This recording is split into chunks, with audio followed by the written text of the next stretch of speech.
सबसे पहले बात, आज पहले चरण में 20 विधानसभा सीटों के ऊपर यहां मतदान है। पूर्व मुख्यमंत्री रमन सिंह समेत 223 उम्मीदवारों की किस्मत का आज फैसला हो जाएगा। छत्तीसगढ़ में पहले चरण की 20 सीटों के ऊपर मतदान अभी जारी है। नक्सल प्रभावित अति संवेदनशील 10 सीटों पर दोपहर 3 बजे तक ही मतदान होगा, जबकि बाकी जो 10 सीटें हैं वहां शाम 5 बजे तक वोटिंग होनी है।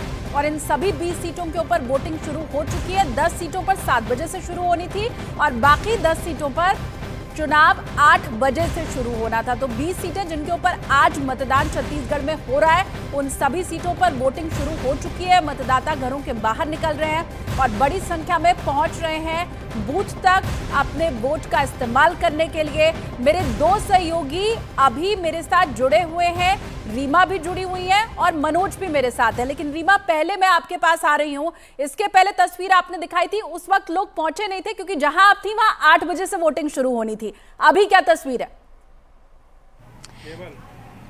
अब शहर के बीचों बीच में एक ऐसे कॉलेज पे हूँ जहाँ पे बूथ है और यहाँ पे तस्वीरें आप देख रहे हैं कि लोग आ रहे हैं और जा रहे हैं, यानी अब मतदान शुरू हो चुका है।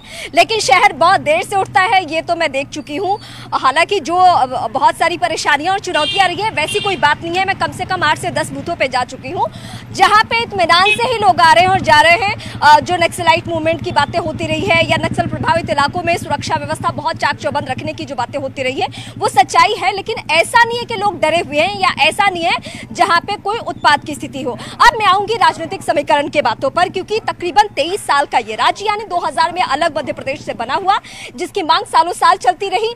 लेकिन सबसे ज्यादा मुद्दा जो सालता रहा यहाँ के लोगों का, चाहे सरकार जिसकी भी हो, जिस भी पार्टी को, मुझे पार्टी के ऊपर जाना नहीं है क्योंकि आज यहाँ पे वोटिंग हो रही है, भ्रष्टाचार का मुद्दा सबसे ज्यादा यहाँ लोगों को परेशान करते रहा। और आम लोगों से जब भी कोई बात करता है तो उनके जहन में यही टीस है कि सरकारें बदलती रही लेकिन ये मुद्दा जाता क्यों नहीं है। ऐन चुनाव से पहले भी एक मुद्दा छाया हुआ है यहाँ पे, हालांकि जो मौजूदा सीएम है उनको जवाब देते नहीं बन रहा है, लेकिन इसका राजनीति पे या चुनाव पे क्या प्रभाव होगा वो तो 3 दिसंबर को तय होना है, वो सब कुछ वक्त तय करेगा। लेकिन मैं सबसे वीवीआईपी सीट पे हूँ, यानी राजनांदगांव, जहां से बीजेपी के 3 दफा रहे सीएम यानी रमन सिंह यहाँ से चुनाव लड़ते हैं। उनकी ये कर्मभूमि है, उनकी जो वोटिंग है वो है कवर्धा में, जो कि यहाँ से तकरीबन 150 किलोमीटर की दूरी पर है। आपसे कुछ ही देर बाद वो एक यहाँ का जो प्राचीन मंदिर है वहां पहुंचेंगे, वहां पे वो जाएंगे और दर्शन पूजन करेंगे।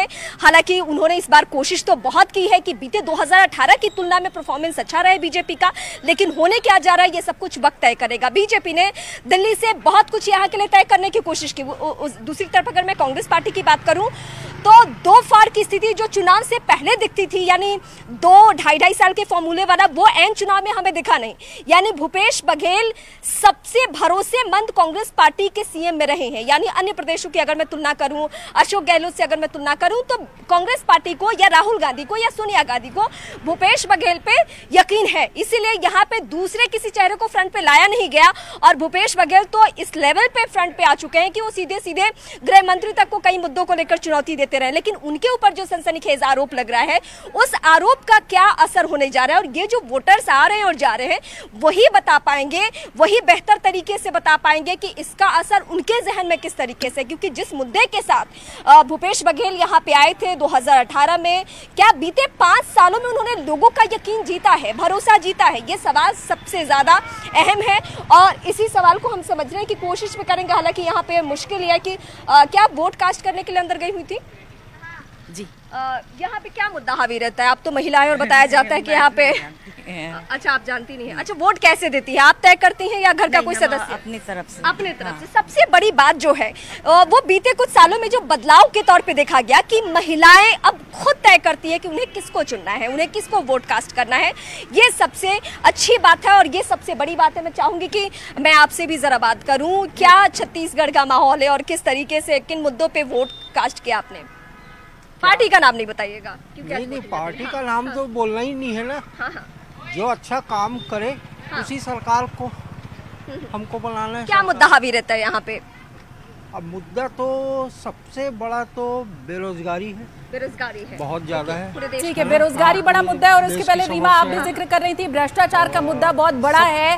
बाकी क्या मसले हैं, क्या मुद्दे हैं, ये जानने के लिए मनोज का मैं रुख कर लेती हूँ। मनोज, जमीनी मसले आम लोगों के क्या है वो भी बताइए, और जरा आपके पीछे मुझे थोड़ा लोगों की भीड़भाड़ दिखाई दे रही है, लंबी कतार दिखाई दे रही है, तो वो तस्वीरें भी दिखाइए। सबसे अहम बात है जो छत्तीसगढ़ के चुनाव का, अगर बस्तर की जब बात होती है, नक्सल प्रभावित बस्तर की, तो वहां बात होती है कि नक्सलियों ने चुनाव के बहिष्कार का ऐलान किया।